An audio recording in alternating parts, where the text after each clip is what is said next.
अकबर आज़म के दौर का आगाज़ मुग़लिया सल्तनत के लिए एक गैर मामूली बहरान के साथ हुआ। जब हुमायूं का इंतकाल हुआ तो अकबर की उम्र तकरीबन 13 बरस थी। इस कम उम्री में सल्तनत की बागडोर संभालना मुमकिन नहीं था, इसलिए अमली इक़्तिदार उसके इतालीक और सिपह सालार बैरम खान के हाथ में आया। उस वक्त मुग़लिया सल्तनत दोबारा नौज़ायदा 556 में पानीपत के मैदान में दोबारा फैसला कुन मौक़ा पेश आया। ये तारीख़ की दूसरी जंगे पानीपत थी। एक तरफ कम उम्र अकबर की फ़ौज थी जिसकी क़यादत बैरम खान कर रहा था, और दूसरी तरफ हीमो की मुनज़्ज़म और तजुर्बाकार फ़ौज थी। जंग के दौरान एक तीर हीमो की आंख में लगा जिससे वो बेहोश हो गया। इसके बाद अफ़गान फ़ौज में बदनज़मी फैल गई और मुग़ल फ़ौज को फ़तह हासिल हुई।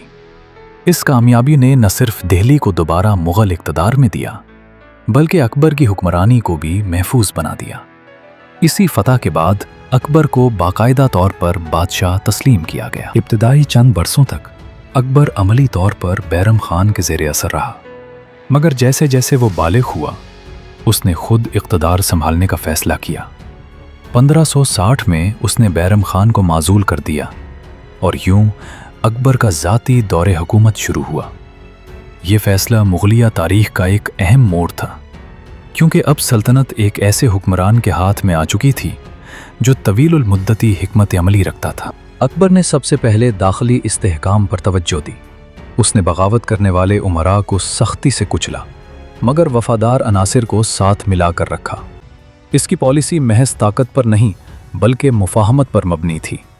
यही वजह थी कि इसने राजपूत हुक्मरानों के साथ सुलह और रिश्तों की सियासत इख्तियार की।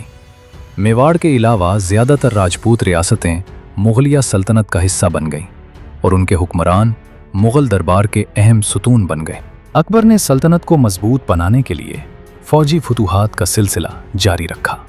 इसके दौर में मालवा, गुजरात, बंगाल, बहार, अडेसा, काबुल, कंधार और कश्मीर मुग़लिया सल्तनत में शामिल हुए। इन फतूहात का मकसद सिर्फ इलाका बढ़ाना नहीं था बल्कि एक मुत्तहिद और मुस्तहकम रियासत कायम करना था। इंतज़ामी सतह पर अकबर ने ऐसे इस्लाहाती इक़दामात किए जिन्होंने मुग़लिया सल्तनत को एक मुनज़्ज़म रियासत में बदल दिया। उसने मनसबदारी का निज़ाम मुतारिफ़ कराया जिसके ज़रिए फ़ौजी और सिविल ओहदों को बाकायदा दर्जात में तकसीम किया गया।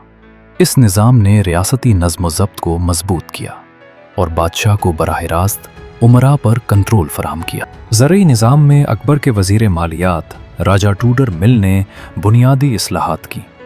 ज़मीन की बाकायदा पैमाइश की गई, फसलों के हिसाब से महसूलात मुकर्रर किए गए और किसानों को तहफ़्फ़ुज़ फराहम किया गया।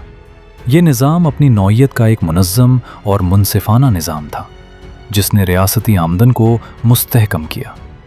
अकबर के दौर में मजहबी पॉलिसी भी एक नुमायां पहलू रही।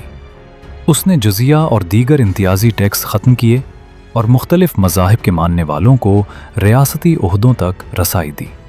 इसका मकसद मजहबी बरतरी कायम करना नहीं बल्कि सल्तनत में बसने वाली मुख्तलिफ कौमों और मज़ाहिब को एक रियासती ढांचे में जोड़ना था। अकबर के आखिरी बरसों तक मुग़लिया सल्तनत बर-ए-सग़ीर की सबसे ताकतवर रियासत बन चुकी थी। उसकी सरहदें शुमाल में काबुल से लेकर मशरिक़ में बंगाल और जुनूब में दक्कन के दरवाज़ों तक फैल चुकी थीं। 1605 में अकबर का इंतकाल हुआ। उसने अपने पीछे एक मजबूत, मुनज़्ज़म और मुस्तहकम सल्तनत छोड़ी जो अब महज फतूहात पर नहीं बल्कि इंतज़ाम, कानून और मफ़ाहिमत पर कायम थी।